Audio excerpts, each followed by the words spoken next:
এখানে ভাই সবাই লাথি গুড়ি ভাই যা যা পারে সবাই দিবে।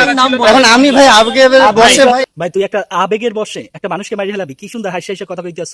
তোর তো চটকানা দরকার, তোর চটকানা দরকার। আবেগের বসে একটা মানুষকে ওই রকম হকি স্টিক, তুই তো হকি স্টিক দিয়ে পিটাইছো, তুই এত বড় স্টাম্পের মতো হকি স্টিক আইনা তুই পিটাইছো, তারপর হাতের উপর পাড়া দিছো তুই। আর একটা কি জানি আছে, সাবেক যে আওয়ামী লীগের জুলাইতে স্থগিত করে বর্তমানে সমন্বয়ক। ভাই কি লাগাইছো তোরা? দেশটাকে সংস্কার করার জন্য তো আমরা ঝাঁপিয়ে পড়ছি একত্রে।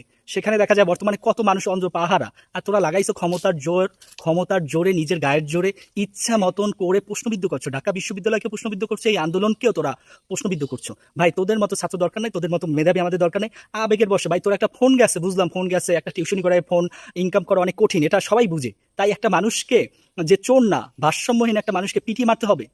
ভাই তোর ফোন গেছে, ফোন গেছে দুপুরে, চিন্তা করেন দুপুরে ক্রিকেট খেলায়, সকালে 10টা 11টার দিকে ক্রিকেট খেলায়, সেখান থেকে ফোন গেছে রাত্রে, ওই ছেলেটা আসছে ফুটবল খেলার সময় রাত্রে, তাকে চোর সন্দেহ করে ধরছো। এখন তো তোদের বক্তব্য যে চোর সন্দেহ করে ধরছে, আসলে চোর না, ওই ছেলেটা তো এমনি ভারসাম্যহীন, উনি নাকি খাবারের জন্য এদিক ওদিক যায়, সেই জায়গা থেকে তোরা একটা চোর সাজাইয়া তাকে খাবার দিলি, নির্মম অত্যাচার করে এরকম মেরে ফেলতে পারলি ভাই?